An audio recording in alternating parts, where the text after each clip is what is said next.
प्यारे दोस्तों, आज हम आपको कराची की धोराजी कॉलोनी के बारे में बताएंगे कि कराची की धोराजी कॉलोनी का नाम धोराजी कॉलोनी क्यों पड़ा। ये 1948 की बात है। इंडिया की रियासत गुजरात के ज़िले राजकोट के इलाके, जो कि मौजूदा म्यूनसिपलिटी कहलाता है, धोराजी से अब्दुल शकूर नामी शख्स ने अपने ख़ानदान के हमरा हिजरत करके पाकिस्तान की सरजमीन पर कदम रखा और कराची के इलाके खारा दर में रिहाइश पजीर हो गए। अब तो शकूर इंडिया में गली गली फेरी लगाकर गोला गंडा बेचने का काम करते थे। चुनाचे नई सरजमीन पर भी नई जिंदगी की शुरुआत उन्होंने अपने पुराने पेशे से ही की और गोला गंडा बेचना शुरू कर दिया। क़याम पाकिस्तान के वक्त कराची में बर्फ के कारखाने सिर्फ खारादर और रंछोड़ लाइन में हुआ करते थे। अब्दुल शकूर खारादर में वाक़ बर्फ के कारखाने, जो कि अब भी मौजूद है, वहां से बर्फ खरीदा करते थे। उस वक्त बर्फ का एक ब्लॉक करीबन ₹2.5 का मिलता था। लोग अपनी ज़रूरत के मुताबिक बर्फ़ के छोटे बड़े टुकड़े खरीद लिया करते थे। उस ज़माने में बर्फ़ खुरचने की मशीन नहीं होती थी। गोले गंडे वाले बर्फ़ को रंदे से खुरचते थे, जो लकड़ी के एक बड़े पटरे के दरमियान फिट होता था। लकड़ी छीलने और बर्फ़ खुरचने में सिर्फ इतना सा फ़र्क है कि लकड़ी छीलते वक्त रंदा लकड़ी के ऊपर फेरा जाता है, जबकि बर्फ़ रंदे के ऊपर रखकर खुरची जाती है। बर्फ़ का 3-4 किलो वजनी टुकड़ा पटरे पर रखकर उसके ऊपर मोटा कपड़ा रख दिया जाता था। फिर हाथ से बर्फ खुरची जाती थी। इस दौरान गोले वाले का दूसरा हाथ पटरे के नीचे होता था। बर्फ बुरादे की शक्ल में नीचे गिरती, जिसे हाथ में इकट्ठी कर कर उसके दरमियान डंडी रखकर दोनों हाथों में गोल कर लिया जाता था। उस जमाने में मुख्तलिफ रंगों और जायकों के फ्लेवर जगह जगह नहीं दस्तियाब थे, बल्कि होते ही नहीं थे।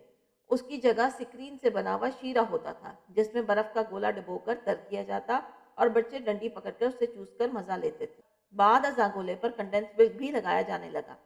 वक्त के साथ नारंगी और लाल रंग की शरबत का छिड़काव होने लगा। गोले गंडे पर खोपरा लगाने के इजाफी पैसे लगते थे। पुराने वक्तों में गोले गंडे वाले गली गली फेरी लगाकर गोला बेचते थे। रेडी के नीचे रस्सी से घंटी बंधी हुई होती थी। गोले वाला रस्सी खींचकर घंटी बजाता और गली मोहल्लों में अपनी आमद की इतला देता। साथ में वो गोले गंडे वाला की सदाएं भी लगाता जाता। बच्चे सदाएं और घंटी की आवाज़ सुनकर उसकी इर्द गिर्द जमा हो जाते। बाज गोला खरीद कर अपना हलक ठंडा कर लेते और बाज बच्चे रंधे पर बर्फ खुरचने का मंजर देखकर लुत्फानंदोज होते रहते। उस वक्त गोले गंडे की कीमत 1 या 2 पैसा हुआ करती थी। 60 की दहाई में 5 और 10 पैसे हो गई, जबकि मलाई वाला गोला गंडा ₹1 का मिलता था। अब्दुल शकूर के भतीजे मोहम्मद सलीम और उनके 2 भाई खालिद और अमीन उस वक्त कराची के धोराजी कॉलोनी में खालिद सलीम आमला गोला कॉर्नर के नाम से गोला गंडा बेचते थे। अमीन नाम बिगड़कर आमला बन गया। ये लोग आज भी अपना ठेला लगाते हैं। मोहम्मद सलीम ने अपना एक और ठेला गौसिया गोला कॉर्नर के नाम से खोल रखा है। इनके वालिद अब्दुल गफ्फार भी अपने साले अब्दुल शकूर की तरह इंडिया के शहर धोराजी की खजरा सेरी, सेरी गुजराती जबान में गली को कहते हैं, में गोला गंडा बेचा करते थे। इंडिया में गोला गंडा 1 पैसे का मिलता था। 1948 में पाकिस्तान आने के बाद उन्होंने खारा दर में गोला गंडा बेचना शुरू कर दिया।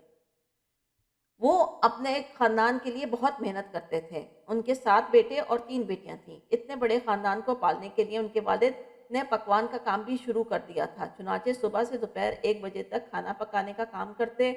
मुख्तलिफ शादियों में वो खाना पकाया करते थे, फिर गोला गंडा बेचने निकल पड़ते। 60 की दिहाई में इंडिया से हिजरत करके आने वाली मेमन बिरादरी ने हुकूमत से दरख्वास्त की कि उनकी बिरादरी को रहने के लिए एक अलग जगह दी जाए। चुनाचे हुकूमत ने उन्हें ज़मीन अलॉट की। यहाँ रहने वाले मेमन इंडिया के इलाके धोराजी से हिजरत करके आए थे, इसलिए उन्होंने इस इलाके का नाम भी धोराजी कॉलोनी रख दिया। आज भी यहाँ सिर्फ मेमन बिरादरी रहती है और दिलचस्प बात यह है कि यहाँ की तमाम दुकानों के मालिक भी मेमन हैं और धोराजी गोला गंडा स्ट्रीट पर गोले गंडे के ठेलों के मालिकान का ताल्लुक भी मेमन बिरादरी से ही है। मेमन घरानों की तरह अब्दुल गफ्फार गोला गंडा वाला भी अपने ख़ानदान को साथ लेकर 1967 में खारादर से धोराजी मुंतकिल हो गए। उस वक्त यहाँ ज़्यादा आबादी नहीं थी। बर्फ़ का करीब तरीन डिपो भी पीआईबी कॉलोनी में था। ट्रांसपोर्ट का कोई माकूल इंतज़ाम नहीं था। चुनाचे अब्दुल गफ्फार बर्फ़ की सिल कंधे पर उठाकर पीआईबी कॉलोनी से पैदल धोराजी कॉलोनी आते थे। उस वक्त बर्फ़ के एक ब्लॉक की कीमत ₹3.5 होती थी। मोहम्मद सलीम 10 साल की उम्र में अपने वालिद के साथ इस काम से वाबस्ता हो गए थे। इस वक्त उनकी उम्र 55 साल है और वो कहते हैं, पहले और आज के गोले गंडे में ज़मीन आसमान का फ़र्क है। गोले गंडे का मतलब डंडी पर लगा हुआ गोला। ان کے بقول گنڈا میمنی زبان کا لفظ ہے جس کا مطلب ہے لکڑی پر لگی ہوئی چیز۔ اس پر لگا برف کیونکہ گول شکل کا ہوتا ہے اس لیے گولا گنڈا کہتے ہیں۔ انڈیا میں اسے گنڈا گولا یا صرف گولا کہتے ہیں۔ پاکستان میں ان دو الفاظ کی ترتیب الٹ کر گولا گنڈا بن گئی۔ آج کل گولا پیالوں میں چمچ اور اسٹرا کے ساتھ پیش کیا جاتا ہے۔ گولے کا اصلی مزہ چوس کر آتا ہے لیکن اب اسے کھایا اور پیا جا رہا ہے۔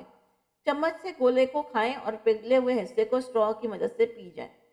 گولا گنڈا ڈنڈی سے اتر کر پیالے تک کیسے اور کب پہنچا، اس کا جواب سلیم صاحب نے کچھ یوں دیا کہ 90 کی دہائی میں گولا ڈنڈی سے پیالے میں جا پہنچا، لیکن اس کی وجہ کیا تھی اس کے بارے میں لوگوں کی مختلف رائے ہے۔ مثلا ڈنڈی والے گولے سے ٹپکنے والا قطرہ منہ اور کپڑوں کو خراب کر دیتے ہیں، چنانچہ بعض گاہک فرمائش کرتے ہیں کہ انہیں گولے کے ساتھ پلاسٹک یا شیشے کی خالی گلاس دیے جائیں جو گولے والوں نے شربت بنانے کے لیے اپنے پاس ٹھیلے پر رکھے ہوئے تھے۔ پھر ڈنڈی والے گولے کے ساتھ ایک خالی گلاس دیا جانے لگا۔ گاہک اس گلاس کو گولے کے نیچے رکھ کر گولا چوستے ہیں، قطرے گلاس میں گرتے ہیں اور جنہیں بعد میں پی لیا جاتا ہے۔ ڈنڈی سے پیالے میں آنے کی ایک اور وجہ تھرموکول کے بنے گلاس بھی ہیں جنہیں مارکیٹ میں آمد کے بعد گولا ان گلاسوں میں پارسل بھی کیا جانے لگا ہے۔ ان گلاسوں کے ساتھ ایک پلاسٹک کا چمچ بھی دیا جاتا ہے۔ یہاں سے گولا چوسنے کے بجائے کھانے کا رواج پڑ گیا۔ دھورا جی کالونی کے گولے کی ڈنڈی بھی 90 کی دہائی میں اس سے جدا ہو کر گلاسوں میں منتقل ہو چکی ہے۔ یہ معاملہ یہاں تک نہیں رکا بلکہ گولے کے اوپر کئی طرح کے لوازمات کی بارش کر کے گولے کی روایتی شکل ہی تبدیل کر دی گئی ہے۔ دھورا جی کالونی میں 3 اقسام کے گولے فروخت ہوتے ہیں۔ سب سے سستا سادہ گولا 50 روپے کا جس میں 4 فلیورز ہوتے ہیں، اورنج، روح افزا، گرین روز اور آئس کریم سوڈا۔ اس کے ساتھ کنڈینس ملک اور چاکلیٹ ڈالی جاتی ہے۔ 80 روپے والے نارمل گولے میں ان چیزوں کے علاوہ پائن ایپل کے ٹکڑے اور جیلی کا اضافہ کر دیا جاتا ہے اور کنڈینس ملک کی مقدار بھی تھوڑی بڑھا دی جاتی ہے۔ سب سے مہنگا اور اسپیشل گولا 150 روپے کا ہے جس میں ان چیزوں کے علاوہ بادام، پستہ، کاجو، کھوپرا، کشمش بھی ڈالی جاتی ہے۔ گولے میں آئس کریم ڈلوانے کے 50 روپے الگ سے دینا پڑتے ہیں۔ 50 روپے کا گولا ایک آدمی کے لیے 80 روپے کے گولے میں 2 افراد کھا سکتے ہیں، جبکہ اسپیشل پیالہ 3 افراد کے لیے کافی ہوتا ہے۔ یہاں پارسل کا بھی خاص انتظام ہے۔ گولا گنڈا تھرماکول کے گلاس یا ڈبوں میں پارسل کیا جاتا ہے۔ ڈبے میں گولا آدھے گھنٹے تک اور گلاس میں 15 منٹ تک جمع رہتا ہے۔ دھورا جی کالونی میں یوں تو کراچی کے تمام علاقوں سے لوگ گولا کھانے آتے ہیں، لیکن زیادہ تر عوام ناظم آباد، ڈیفنس، کلفٹن، کھارا لسبیلا اور طارق روڈ وغیرہ سے آتی ہے۔ دھورا جی کالونی میں گولے گنڈے کے ٹھیلے دوپہر 3 بجے لگنا شروع ہوتے ہیں اور رات 2 بجے تک یہاں پر رونق لگی رہتی ہے، اور ویکنڈ پہ تو صبح 4 بج جاتے ہیں۔ گاہک رات 11 بجے کے بعد آنا شروع ہو جاتے ہیں۔ جیسے پہلے اکا دکا گاہک آتے ہیں اور جیسے جیسے رات ہوتی چلی جاتی ہے علاقے میں گاڑیوں اور موٹر سائیکلوں کی آمد میں اضافہ ہوتا چلا جاتا ہے۔ گولے والوں کو اب برف لینے کے لیے ڈپو نہیں جانا پڑتا بلکہ ڈپو والا خود ان کے ٹھیلوں پر شام 5 بجے تک برف پہنچا دیتا ہے، اور اگر کوئی گاہک پہلے آ جائے تو ادھر ادھر سے برف خرید کر کام چلا لیا جاتا ہے۔ جن کے پاس ڈیپ فریزرز ہیں اس میں رکھی رات کی بچی ہوئی برف استعمال کر لیتے ہیں۔ برف کی ایک سل 600 روپے سے 750 روپے تک آتی ہے۔ ایک سل کا وزن 160 کلو تک ہوتا ہے جس کے 8 حصے کیے جاتے ہیں۔ سردیوں میں چونکہ ٹھنڈی چیزوں کا استعمال کم ہوتا ہے اس لیے گولے گنڈے والوں کا کاروبار بھی آدھا رہ جاتا ہے۔ اس کا حل بعض گولے والوں نے یہ نکالا ہے کہ وہ گولے کے ساتھ کارن سوپ بھی بیچنا شروع کر دیتے ہیں۔ تاہم بعض گاہک سردیوں میں بھی گولا کھانے آتے ہیں۔ ان میں زیادہ تر تو وہ پاکستانی ہوتے ہیں جو بیرون ملک مقیم ہوتے ہیں اور سردیاں گزارنے پاکستان کا رخ کرتے ہیں۔ بعض مقامی من چلے بھی سردیوں میں گولا کھانے کا شوق رکھتے ہیں اور یوں گولے والوں کا کاروبار چلتا رہتا ہے۔ سلیم قادر انکل گولا کے مالک 30 سالہ محمد عمیر کے دادا عبدالشکور کا شمار بھی کراچی کے پرانے گولے والوں میں ہوتا ہے۔ دھورا جی میں سب سے پہلے گولا گنڈا صرف 2 ٹھیلوں پر تھا۔ ان میں ایک عبدالغفار اور دوسرا عبدالشکور کا ٹھیلا ہوا کرتا تھا۔ اب یہ دونوں اس دنیا میں نہیں رہے لیکن ان کے بیٹوں اور پوتوں نے کاروبار کو بہت زیادہ وسعت دے دی۔ محمد عمیر کا کہنا ہے کہ گولا 12 ماہ چلتا ہے بلکہ گرمی سے زیادہ سردی میں چلتا ہے، اور گولا کھانے کا مزہ سب سے زیادہ سردی میں ہے کیونکہ اس کی تاثیر گرم ہوتی ہے۔ جو اصل گولا کھانے والے ہیں وہ سردی میں ہی زیادہ گولا کھاتے ہیں۔ محمد عمیر کو اس کام کا جنون کی حد تک شوق ہے اور وہ اس میں نت نئے تجربات کرتے رہتے ہیں۔ ان کا متعارف کرتا کلفی والا गंडा बहुत मशहूर है। इसमें ग्राहक को गोले के साथ कुल्फी मिलाकर पेश की जाती है। इसकी कीमत 150 रुपये है और इसे 2 अफराद आराम से खा सकते हैं। अब वो रमज़ान में मैंगो गोला मुतारिफ करवाने का इरादा रखते हैं, जिसमें गोले पर मैंगो फ्लेवर लगाकर मैंगो फ्रूट के साथ आइसक्रीम भी पेश की जाएगी।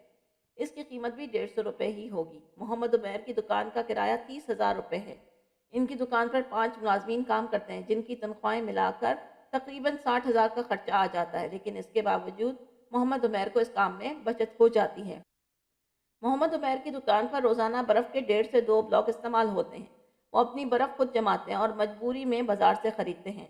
बाज़ार में खारे और मीठे पानी की बर्फ़ मिलती है। खारे पानी की बर्फ़ का ब्लॉक 250 रुपये का और मीठे पानी की बर्फ़ का ब्लॉक 750 रुपये में फ़रोख्त होता है। गोले गंडे में सिर्फ मीठे पानी की बर्फ़ डलती है, क्योंकि खारे पानी की बर्फ़ दूध को फाड़ देती है और चीनी का जायका तब्दील कर देती है, इसलिए इसे कोई गोले वाला इस्तेमाल नहीं करता। उमैर 4 तरह के flavoured pineapple, Rooh Afza, orange और ग्रीन रोज़ इस्तेमाल करते हैं। रमज़ान में अब मैंगो फ्लेवर का इजाफा होने वाला है। शादी ब्याह में भी गोला गंडा सर्व करने का रिवाज रोज़ बरोज़ बढ़ता जा रहा है। उमैर के फुप्पा मोहम्मद तौफीक अंकल गोला कॉर्नर के नाम से यहाँ गोला गंडा बेचते हैं, जिनका गोला गंडा बहुत मशहूर है। इसके बारे में हमने आपको अपनी पिछली वीडियो में भी बताया था। ज़्यादा ऑर्डर देने पर वो फ़ी प्याला 10 से 20 रुपए तक रियायत देते हैं।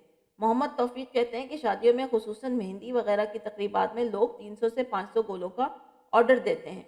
ऐसे में उन्हें साजो सामान के साथ तकरीब वाली जगह पे जाना पड़ता है और उन्हें गोला सर्व करने के लिए 2 टेबल दरकार होते हैं। तकरीबात में गोला थर्माकोल के गिलासों में पेश किया जाता है। 50 गिलास का एक पैकेट होता है। गोला गंडा बांटते वक्त मोहम्मद तौफीक घर के एक फर्द को अपने पास खड़ा रखते हैं और उसकी मौजूदगी में गिलास तकसीम किए जाते हैं, ताकि गिनती में कोई गड़बड़ ना हो। ऑर्डर से ज़्यादा अफराद होने के बायस इजाफी पैसे देने पड़ते हैं। मोहम्मद तौफीक कहते हैं, धोरा जी का गोला गंडा 1985 में मशहूर होना शुरू हुआ। उस वक्त 50 रुपये वाले गोले की कीमत 1 रुपया थी और 80 रुपये वाला 2 रुपये का और 150 वाला 3 रुपये में बिकता था। कराची में गोले गंडे के बानियों में शुमार होने वाले अब्दुल गफूर मरहूम के 7 बेटों में से 3 बेटों खालिद, सलीम और आमला अमीन ने अपने वालिद का कारोबार आगे बढ़ाते हुए उसे उरूज तक पहुंचा दिया। मोहम्मद सलीम की 3 बेटियां और नरीना औलाद कोई नहीं, जबकि खालिद और आमला की नरीना औलादें हैं, लेकिन उसके बावजूद दोनों भाई अपने बेटों को गोला गंडे के कारोबार में लाना नहीं चाहते। उसकी वजह वो ये कहते हैं कि इस काम में पहले जैसी इज्जत नहीं रही। हमारे यहाँ फ़कीर और सेठ दोनों गोला खाने आते थे। पहले अदब और आदाब वाले लोग होते थे और ऑर्डर देते वक्त कहते थे, भाईजान 2 गोले दीजिए। अब कहते हैं, अबे ओए 2 गोले बना। खालिद, सलीम, आमला के बाद उनके ख़ानदान का यह आबाई पेशा शायद हमेशा के लिए ख़त्म